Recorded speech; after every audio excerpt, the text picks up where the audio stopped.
자, 오늘 읽어볼 마지막 기사입니다. 성남의왕의 택지지구 조성, 과천 위례 등의 신혼희망타운 7만 가구에서 한국경제신문에서 발표했는데, 어제 제가 신혼희망타운 관련해서 별도 영상을 하나 읽어드렸었는데, 오늘 또 나왔어요. 지금 그 기사에서는 11월 말 정도에 신혼희망타운 내용 등을 포함한 주거복지 로드맵, 발표할 거라 그랬는데, 이 기사에서 보니까 23일, 다음 주 정도에 아마 나올 것처럼 얘기를 하고 있습니다.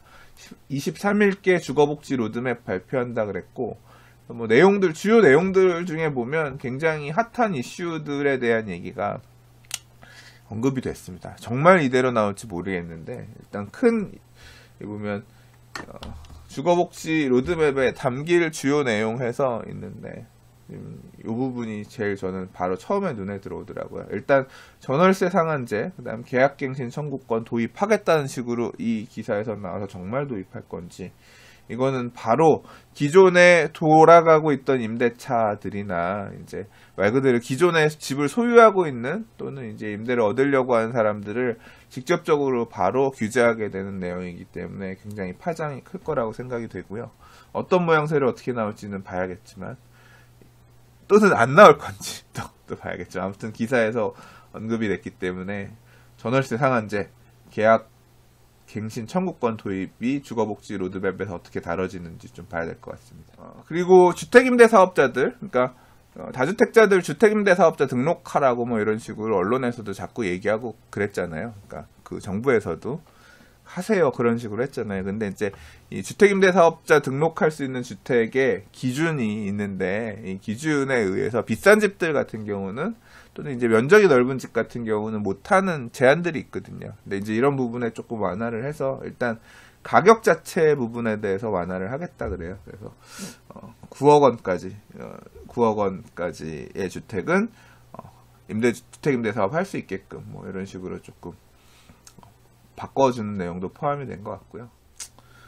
보면 당근책도 있고, 그 다음에 채찍질하는 양쪽으로 있는 것 같아요. 이런 거 임대 사업에 등록하지 않는 다주택자에 대해서는 소득공제 20% 하향하는 건 임대 사업을 내라 라고 하는 일종의 채찍질 그런 거일 수 있겠고, 신혼희망타운 얘기는 어제 읽어봤지만, 임대 분양, 그러니까 분양 물량이 3이고 임대 물량이 7이라서 사실상 아파트 1000세대가 있으면 700세대가 임대 아파트 공공임대 물량인 거고, 300세대 정도가 이제 분양 물량, 이렇게 해서 좀 소셜 믹스 되어 있는 형태의 신혼부부들이 거주해서 살 수 있는 그런 집 형태로 되는 것 같고요. 그리고 이제 공공임대주택에 대한 공급을 하겠다는 얘기들도 있는데, 이제 그 한편으로 제일 눈길 가는 거, 어떻게 보면 이 기사의 제일 안건은 이거일 수도 있습니다. 의왕, 성남 등의 소규모 택지지구를 신규 지정하겠다라고 해서 신혼희망타운 택지지구 조성 부분인데, 어떤 식으로 공급할 거냐, 결국 임대주택을 공급하든 그냥 분양주택을 공급하든 신혼부부를 위한 주택을 공급하든 땅이 필요한데, 도심지 내 땅은 별로 없고, 결국 재개발 또는 재건축을 통해서 임대주택을 더 늘리겠다고 하더라도 그거는 민간 토지 소유자들을 바로 직접적으로 건드리게 되는 거기 때문에 쉽지 않죠. 정책적으로 그런 정책을 피는 거는. 그러니까 결국은 그린벨트 풀어서, 또는 이제 빈 땅에다가 택지지구 지정해서 공공주택 짓는 그런 방식을 생각하지 않을 수 없는데, 자, 이제 어떻게 보면 유의미한 얘기인데, 이 새 정부의 부동산 정책에서 신규 택지지구 조성에 대한 얘기가 드디어 나왔어요. 나와서, 물론 이제 과천 의왕이랑 성남 등의 소규모 택지지구를 신규 지정한다고요. 한 30만에서 100만 제곱미터 정도 되는 규모의 택지지구를 개발하겠다. 소규모 택지지구를 개발하겠다. 그래서 지역은 성남 의왕시 군포시. 그래서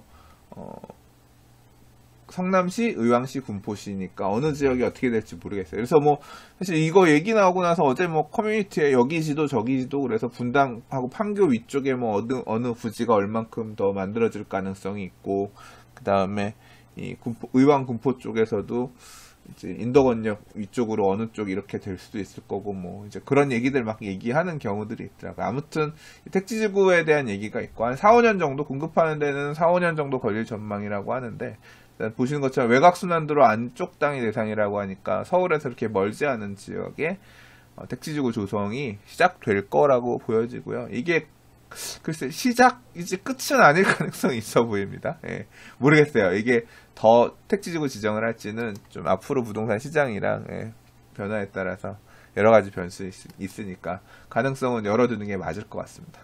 그리고 어제 뉴스 읽은 내용 중에서는 이 신혼희망타운 그러니까 현 정부의 임기 중에서 한 7만 가구 정도 공급한다 그랬는데 어디 들어갈 거냐 그랬는데 이제 과천 지식정보타운, 그 다음 위례신도시, 그리고 어제 과천 주암지구라고 지도에서 잠깐 보여드렸는데 이제 그쪽 정도, 그리고 동탄 이신도시에도 들어갈 거다 뭐 이제 그 정도 기사 어제는 언급됐는데 오늘 기사에는 보면 서울 수서 역세권, 수서 공공주택지구 쪽도 언급이 있습니다. 그래서 이 지역에 전용 면적 40에서 60제곱미터, 그러니까 40제곱미터면 12평 정도 되고 60제곱미터면 18평 정도 되거든요. 그래서 방 1개, 2개 거실, 그다음 또 방 2개, 3개 거실 정도에 있는 이 정도의 소형 주택들이 공급이 되고, 보육시설과 부대 복리시설을 갖춰서, 그러니까 애들 키울 수 있는 보육시설이나 이제 그와 관계된 부대 복리시설 들어가 있어서 이제 좀 어린 자녀들 있는 신혼부부들이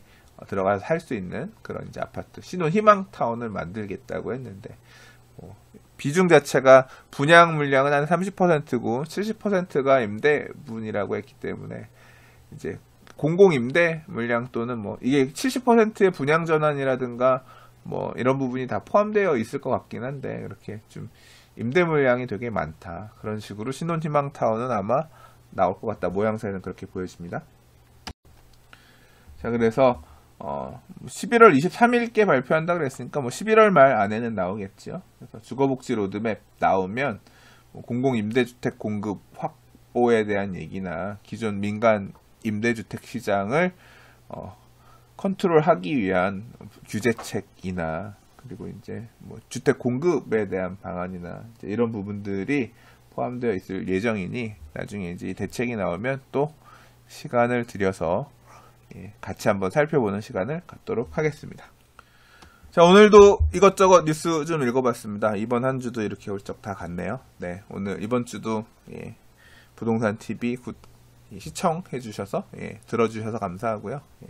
다음 주에 또 다른 뉴스, 부동산 이야기들로 인사드리겠습니다. 감사합니다. 부동산이었습니다.